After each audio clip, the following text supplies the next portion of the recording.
Se o meu avô, por parte de pai, tivesse nascido em uma grande cidade hoje em dia, com certeza ele seria rico, pois pense num velho bom de causos e contador de piadas. Muito melhor que muitos comediantes que tem por aí, que só sabem falar palavrões e pornografia. Toda vez que eu viajo para o interior, eu nem fico na casa dos meus pais, pois prefiro ficar no sítio dele, pois durante as noites a gente senta em frente à casa e ele começa a contar os causos e anedotas, e o tempo passa e a gente nem percebe. Apesar dos 70 anos de idade, ele ainda tem uma rotina de trabalho na roça e disposição de sobra, mesmo a minha avó pedindo para ele não fazer trabalho pesado. Porém, não adianta reclamar. Todo dia às 5 da manhã, ele pula da cama e vai tirar o leite, e depois passa o dia todo na roça. Entre os inúmeros causos que o meu avô conta, tem um que ele jura que foi verdade. Só que pelo fato dele ser piadista, eu mesmo fico na dúvida, mas em todo caso, irei relatar. E vocês julguem se acreditam ou não. E assim conta o meu avô. No ano de 72, eu morava lá em Canidezinho, que era um município de Iracema. Naquele tempo, haviam poucas casas, porém eram bem próximas uma das outras. Todo mundo era amigo, como se fosse uma família. Quem não era parente era compadre ou comadre. Pois bem teve um dia que a dona Baia, a mãe do compadre Chico, que já andava adoentada, acabou adoecendo de vez e não teve jeito. O povo correu logo e botou a vela na mão, e quando foi umas 4 horas da tarde, ela acabou descansando. Naquele tempo, eram os familiares e amigos que cuidavam do velório e do sepultamento também. Não existia esse negócio de funerária, e assim que ela partiu desse mundo, o povo começou a cuidar da sentinela e do enterro. O tio Manuel, que era carpinteiro, se prontificou de fazer o caixão, pois até isso era feito na hora, até porque não podia se fazer antes de morrer, pois o povo dizia que se fizesse era um mau agouro, e a pessoa penava, mas não morria. Para cavar a cova foi o Elísio e um outro amigo nosso, pois o Elísio já era acostumado a fazer esses tipos de serviço, sabia o tamanho certo e a posição da cova, e era mais ou menos umas 5:30 da tarde. Pegamos a pá, a enxada, o cavador e, além das ferramentas, acabamos levando uma garrafa de cachaça e, é claro, o lampião. Ao chegarmos no cemitério, penduramos o lampião em um galho de árvore e começamos o serviço. O tempo foi passando e não demorou muito, caiu a noite. Mas devido à terra ser bem dura, demoramos para terminar de abrir aquela cova.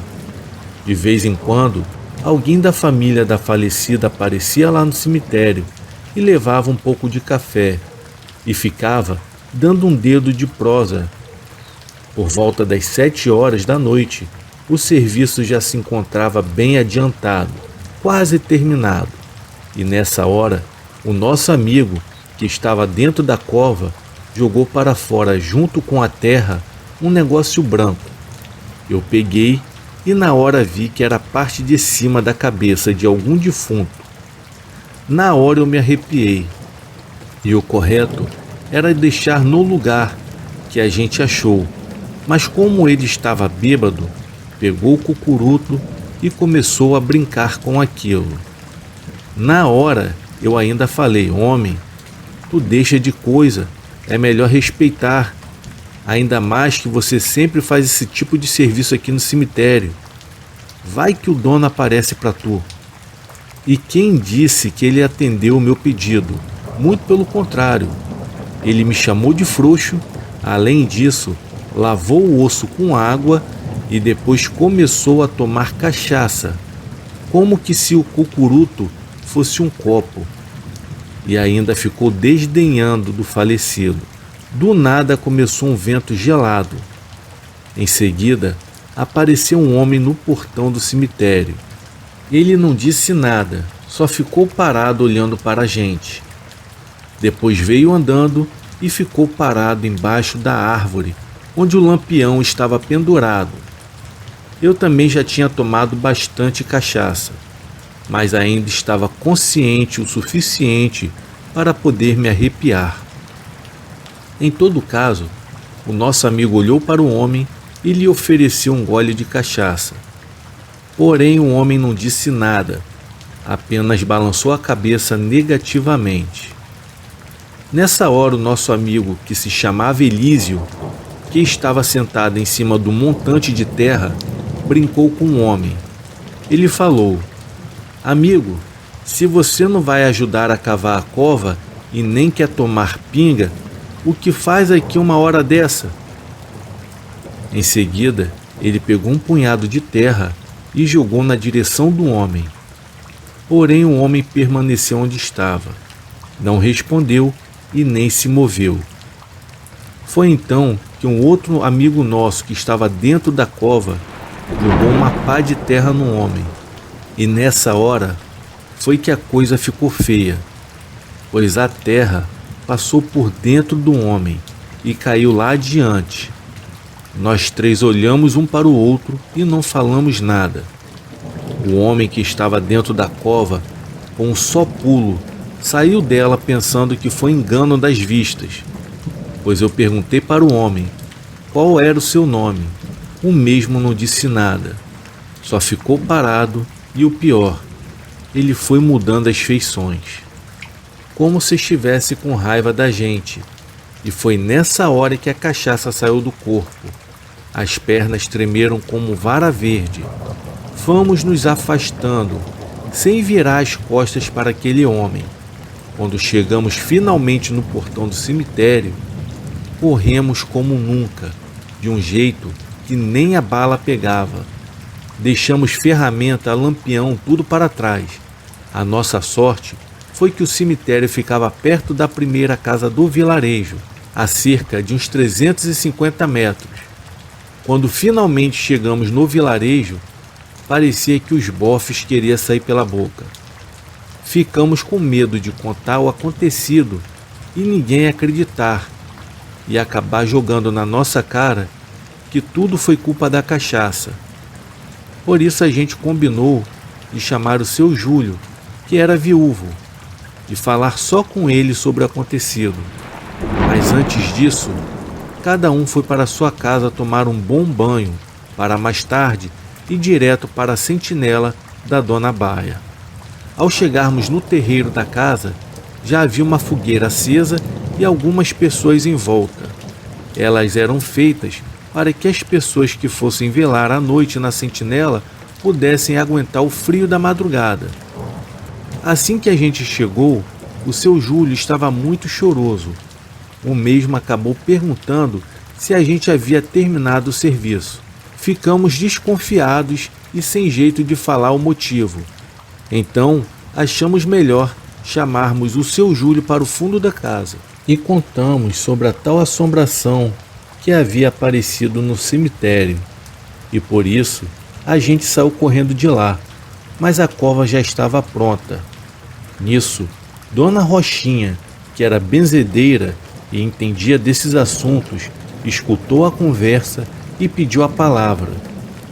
Ela nos olhou bem nos olhos e nos perguntou: como era essa assombração que vocês viram? Eu, que era o mais sóbrio entre os três, comecei a descrever o que a gente havia visto. Falei que era um homem magro, alto, muito bem vestido, com um bigode bem fino e barba raspada, e o mesmo usava um chapéu.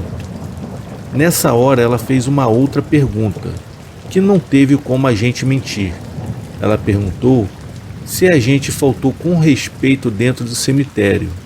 Eu falei a verdade, que havíamos achado um cucuruto enterrado e depois o nosso amigo lavou, e ficamos tomando cachaça dentro dele.